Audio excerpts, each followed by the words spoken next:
So I just wanted to talk a bit about politics now, because earlier this year, 3 women, interestingly, came together and we were trying to think of a name for a political party and coming up with all sorts of ideas like the People's Party and Liberation Party, all of these things. And it's a minefield when you're doing political party names. And Dr. Lynn Irving, who is an amazing woman, she suddenly said, what about an acronym? What about liberation, opportunity, vitality, empowerment, love? And I just thought that's perfect. That's the most amazing name. So, of course, we launched into it and we attempted to do all of the forms and the filling for the Electoral Commission to try to get registered as a political party. And I cannot begin to tell you the levels of red tape and nonsense and obstacles the system puts in place to stop the people from coming together and coming into the system. And they most definitely do not want the freedom movement to coalesce into a political movement. And in the end, we decided to stand for the local council elections. And because we couldn't get a registration, we stood as independents. So I personally stood as an independent in Bakewell, where I live. Hi, Lorraine. You might recognise Lorraine from The People Speak Out. Hooray! Lorraine's part of our Crestbrook community, which is another whole kettle of fish. So anyway, the local council elections. So I thought, well, if I can't have love on the ballot paper, I'm going to change my name to Rachel Elnaugh Love. So that's what I stood as. And so at the count, it was really funny to go to the count because there were multiple tick boxes, or you could have 2 votes. So they're having to call it out. So they're calling love, love, love, love. It was really great. I didn't win, but I came level with the Liberal Democrats. So it was a very interesting exercise to go through that process.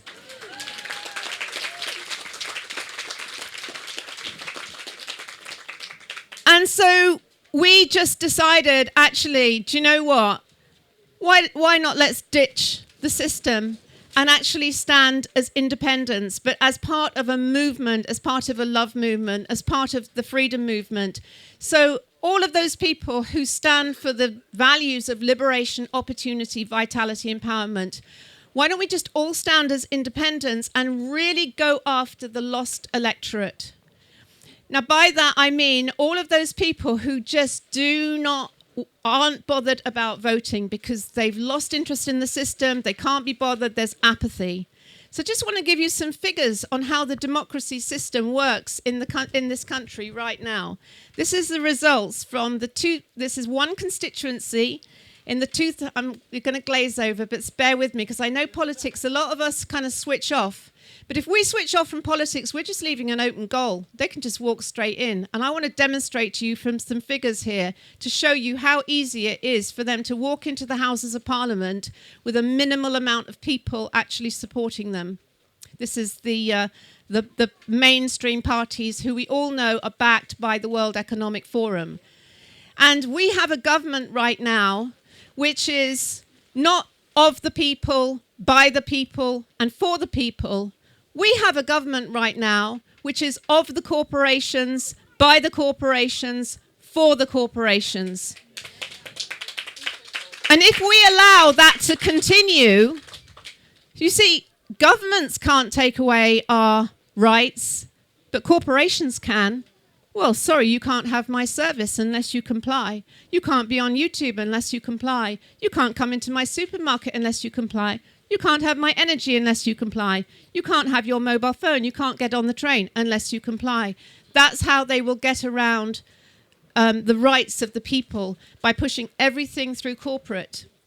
So it's really important for us to collapse this at the root. And I want to read out these statistics for you. The turnout, the lowest turnout in the 2019 general election was in Kingston upon Hull. If you look at the top 20 constituencies, most of them were won by Labour, which tells you these are working class areas where the apathy is the highest. The lowest was Kingston upon Hull, where only 49% of the electorate, and that's people who registered to vote, not people who haven't bothered, only 49% turned out. And Labour won that seat with 39% of the vote. That means that MP walked into the Houses of Parliament to represent the people of Kingston upon Hull with only 19% of the electorate backing them. So what that means is that 51% who didn't vote because they lost interest in politics, they maybe have lost interest in the political system, but what if an independent candidate stood for the rights of the people, purely for the rights of the people, not on a manifesto, but simply to restore the rights of the people? Actually, you wouldn't need that much of the percentage of the people who didn't vote just to turn out and put a cross there for that person to win. This is worth thinking about because these MPs that are in the Houses of Parliament, they are being elected in by tiny numbers of people. So we really want this penny to drop. And I know a lot of you may have given up on voting, but this is the strategy.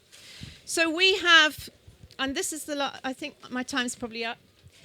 So I'm just going to, we started thinking, okay, and I know a lot of people are working on this already, but we thought, okay, let's draft a People's Charter of Inalienable Rights. I mean, obviously, we all know about the Magna Carta and the Constitution of America. But what about writing a Charter of Rights for the 21st century? So this is our draft. This is our starting point for discussion. It isn't set in stone, and I'd love to have your feedback. So this is a draft, People's Charter of Inalienable Rights for the 21st century. Inalienable means no one gives these to you and no one can take them away. They are God-given. It is a statement recognizing what our rights are that no one gives to us and no one can take away. And I'm just going to run through them, and that will be the finale. And please come up to me afterwards and let me know if you feel any of these are incorrectly worded, or if there's anything missing or anything you strongly disagree with, because we want to get the views of the people. The right to give birth naturally. The right to a natural life and to thrive. The right to a natural death. The right to breathe clean, fresh air. Now, that has nothing to do with ULEZ, by the way, which is just a money-making scam. The right to natural living water. The right to natural light. The right to free energy. The right for communities to come together to grow organic vegetables on local, publicly owned land. The right to safe and warm accommodation. The right to live without electromagnetic stress, i.e. 5G. The right to bodily autonomy. The right to holistic remedies, complementary therapies, and natural healing. The right to uncontaminated blood transfusions. The right to freedom of speech and expression. The right to privacy.